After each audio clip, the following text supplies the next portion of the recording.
A while back when I was just starting out on here, one of the early rants that I would go on was that Jay Lethal was the worst X Division champion of all time.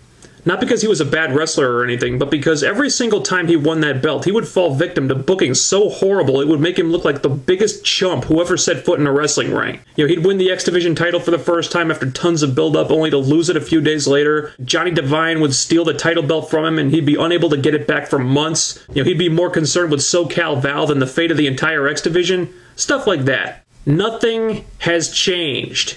He wins the X Division title less than 2 months ago, celebrates like he won a gold medal at the Olympics. A week later, he loses the belt at a house show in his first title defense. Then he wins it back, only to lose it again to a Jersey Shore parody character.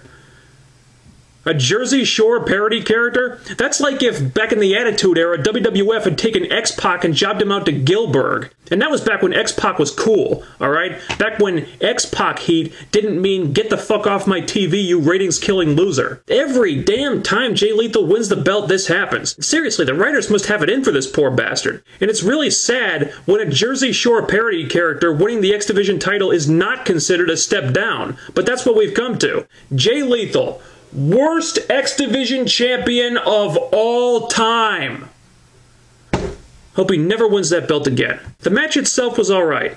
Not by X Division standards or anything, and there was way too much overbooking, but it was alright. It wasn't a bad match. Jay Lethal pretty much carried the whole thing. He did a good job. Mickie James versus Tara. Mickie immediately loses points for wearing chaps. Seriously, what the hell was that? I honestly would have preferred the bell bottoms, and that's saying a lot. What happened to the Daisy Duke thing? She was rocking the Daisy Duke look. What happened to that? Aside from the chaps, I like this a lot. This was a really good women's match. Some people are going to crap on the finish. Honestly, I didn't have a problem with it. The ref threw the match out, and yes, it would have sucked if that had been the end of it, but they brawled for a long time after that too, and there was enough action there that I was satisfied. I think it's a little too soon to have Mickie go for the title. I mean, you want to save that for a big pay-per-view, so they got to prolong Mickie's road to the title somehow. And the way this played out, they can just do a Tara-Mickie rematch at Final Resolution, and then Mickie can get her title shot at Genesis. You know, that works for me. So I like this one. Just lose the chaps, Mickie, please. Motor City Machine Guns versus Team 3D. Holy shit. No swerves, no heel turn, the Guns win, they get elevated, and Team 3D seemingly retire. I was like 99% sure that 3D were going to turn here, and I've never been happier to be wrong in my life. Everything happened exactly as it should have. They had a great match, 3D put over the Machine Guns like $1,000,000, and they bowed out with class. Now, the retirement may not stick. They may decide to do a take-back at the TV tapings, and if that happens, these writers can go fuck themselves. But if this was the end of Team 3D, then this was beautiful. That was the way they should go out. The only thing wrong with it was that it was only the third match of the night. This match happening before RVD versus Tommy Dreamer? That's ridiculous. This should have gone on second to last. Rob Van Dam versus Tommy Dreamer. Ugh. This was the match that just would not end. Oh, God, what were they thinking giving this so much time? This match was slow as hell. Both guys looked like they were going through the motions out there and never even got into first gear. Tommy's a tough son of a bitch for continuing on when he got a bone jutting out of his wrist, but they dragged this thing out for way too damn long. I mean, at least there was a clean finish and no swerve with Tommy turning heel or something stupid like that, but that's not much of a consolation prize after we had to sit through that match. Fortune versus EV2. Good finish, but it was a nothing match. Just a bunch of chaotic spots thrown together with no rhyme or reason to any of it.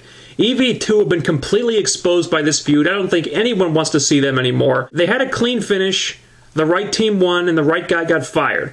So we don't have to deal with the human botch machines sucking up TV time now. I'm not going to complain about that. The match wasn't good, but the end result was what I wanted, so whatever. It's one less veteran we have to deal with, and that's good. Pope versus Abyss. Really wasn't looking forward to this one that much. As I said in the blog, I did not see these guys matching up well together. The match just felt like something to keep both guys in a holding pattern until more compelling opponents for each of them got freed up. Unlike Van Dam and Dreamer, this match did at least get into first gear, but it never got out of it. And the finish was just more unnecessary overbooking. This really didn't do anything for me at all. Jeff Jarrett versus Samoa Joe. Jeff Jarrett is not a top star. Jeff Jarrett is not a main eventer. Jeff Jarrett is not a draw. Not a money draw, not a ratings draw, not a draw of any kind. I respect everything he's accomplished, everything he's done for the business, but the man is a mid-carder, always has been, always will be, and he needs to realize this.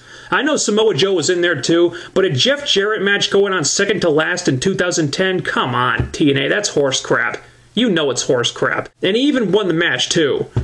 Choking Joe out with his own finisher, no less, which made it that much worse. At least they didn't have Joe tap out, thank God, but Joe desperately needed this win. I know everyone's going to be saying that they needed to put Immortal over Strong, and I agree, they did need to do that. But first of all, Jarrett is not one of the main guys in Immortal, whether he wants to admit it or not. He's just a peripheral character. Second of all, everyone pretty much knew that Immortal was going to win every match on this show, so Jarrett winning was totally predictable. If it were me, I would have picked one match where an Immortal guy lost, just to keep some kind of hope alive that the babyfaces were still in this thing. Maybe make people think that Matt Morgan might have a shot against Jeff Hardy. Sure, you knew he was going to lose, but at least you could suspend your disbelief a little bit if just one of the babyfaces got over on Immortal, and the least important heel in Immortal that had a match on this show was Jarrett. I would have had Joe destroy Jarrett, so Joe gets his heat back and would then install himself as the strong #1 contender for Final Resolution. And let's be honest, at this point in his career, it really does not matter if Jeff Jarrett wins or loses, because either way, his position isn't going to change at all. Tomorrow, he'll still be a mid-carder who's a top star wannabe, just like he was before Turning Point. I don't care how you try to rationalize it, Jeff Jarrett going over Samoa Joe in any way, shape, or form is bullshit, plain and simple. Matt Morgan versus Jeff Hardy for the world title. No one thought Matt Morgan had a chance here. Everyone knew he was going to lose.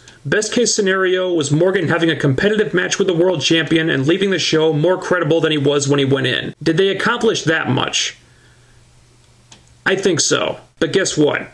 This match was dull, Hardy did not bring his A game, the crowd wasn't into it at all, and the worst part was that this match completely exposed Jeff Hardy. And this is the huge, glaring problem with his heel turn, alright? Hardy's whole moveset is based around the big, flashy, crowd-pleasing high spot offense. But he can't do any of that stuff if he's a heel. And that becomes a big damn problem because that's really all he's got. Take away the Swanton, take away Whisper in the Wind, and what else does the motherfucker have going for him as a wrestler? Punch, clothesline, leg drop, twist of fate, that's not going to carry a match. When you took away the guy's high spots, you took away the only thing that made him worth watching in the first place. So, the tag title match was great, the women's match was a lot of fun, and the X Division title match was alright. Everything else about Turning Point just screamed B-show. Nothing really seemed important except for the 3D thing. Everything else just felt like they were killing time until they could start the hype for Genesis. So TNA, if you're not going to put forth the effort on a show outside of the Big Four pay-per-views like this one, then why should people pay money for it? I'm not going to pay for that. I'll just keep streaming the damn things. There's no skin off my back. I'll gladly order a pay-per-view if I think you earned it. But if you don't earn it, I'm not opening up my wallet. I'll watch the shows online for free, and at the end of the day, you're the ones who are going to lose out because you're the ones who aren't getting my money. That's it. That's all I got. The end.